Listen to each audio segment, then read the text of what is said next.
नमस्कार। टीबीटी के इस मंच पर आप सबों का स्वागत है। मैं हूं संगीता और प्रस्तुत हूं एक नए प्रेरक प्रसंग के संग। आज का जो प्रसंग है, वाकया है, वो साहित्य के महत्व पर है। अक्सर बच्चे जो समाज में देखते हैं उसे ही अपना आदर्श बना लेते हैं, उसे अपना आदर्श मानने लगते हैं। ये बच्चों की स्वाभाविक प्रवृत्ति होती है। तो आज की घटना इसी पर है। दरअसल हुआ यूं कि एक बार एक 15-16 वर्षीय किशोर बालक एक वेश्या के पास जाता है और उसको अपने जमा किए हुए रुपये देता है और कहता है कि मैंने सुना है तुम अपनी सुंदरता से सबको खुश करती हो, तो तुम अपने सौंदर्य से मुझे भी खुश करो।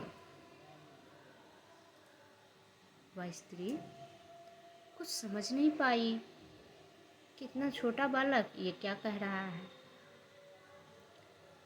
उसने उससे कहा कि अभी ये उम्र तुम्हारा पढ़ने खेलने का है, अभी तुम्हारे पास कोई अनुभव नहीं हुआ है, इसलिए तुम अभी पढ़ो खेलो। ये जगह तुम्हारे लायक नहीं है, यहाँ मत आओ।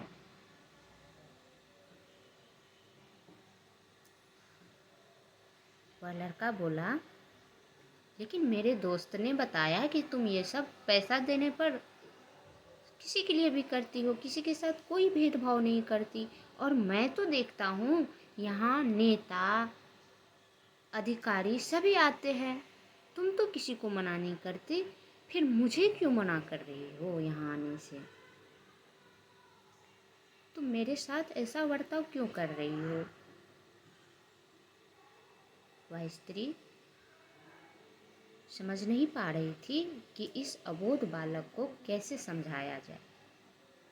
फिर भी उसने कहा कि यह दलदल है और इसमें जो एक बार फंस जाता है उसके लिए ज़िंदगी नर्क के समान हो जाती है। तुम यहाँ मत आओ, तुम जाओ पढ़ो लिखो और अपना भविष्य बनाओ। वो लड़का बोला, नहीं, मेरा दोस्त तो बोलता है कि तुम बहुत सुंदर हो और सबको खुश कर देती हो, फिर मुझे क्यों खुश नहीं करना चाहती तुम? मैंने भी तो तुम्हें पैसे दिए हैं, या तुम्हें और पैसे चाहिए तो बोलो। इस बार उस स्त्री ने कुछ नहीं कहा, वह मन ही मन प्रार्थना की। पहले तो उसके मन में आया कि क्या मैं सच में इतनी बुरी हूँ कि मेरे वजह से देश का भविष्य खराब हो रहा है। और फिर उसने मन ही मन प्रार्थना की कि ईश्वर मुझे कोई रास्ता दिखाओ कि मैं इसे इस दलदल से बचा सकूं।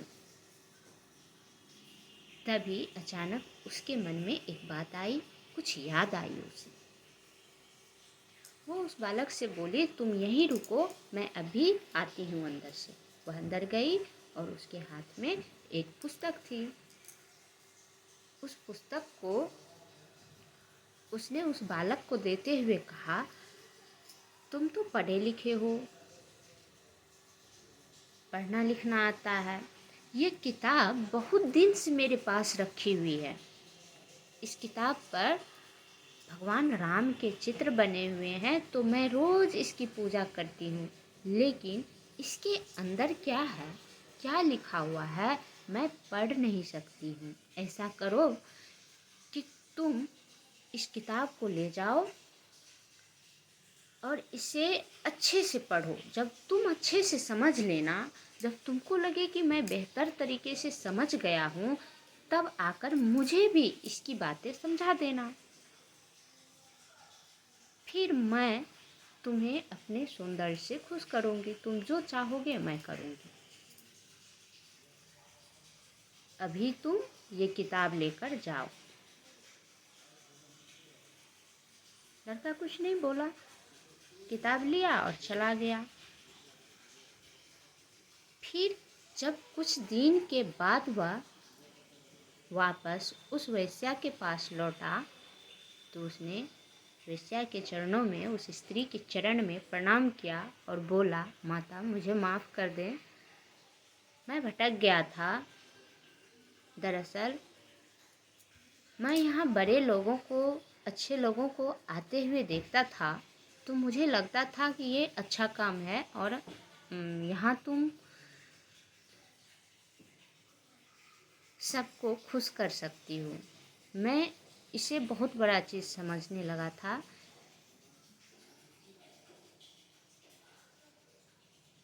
तो मुझे माफ़ करो, मैं अपने जीवन में भटक गया था और इस किताब ने मुझे वापस मेरे जीवन में ले आया है।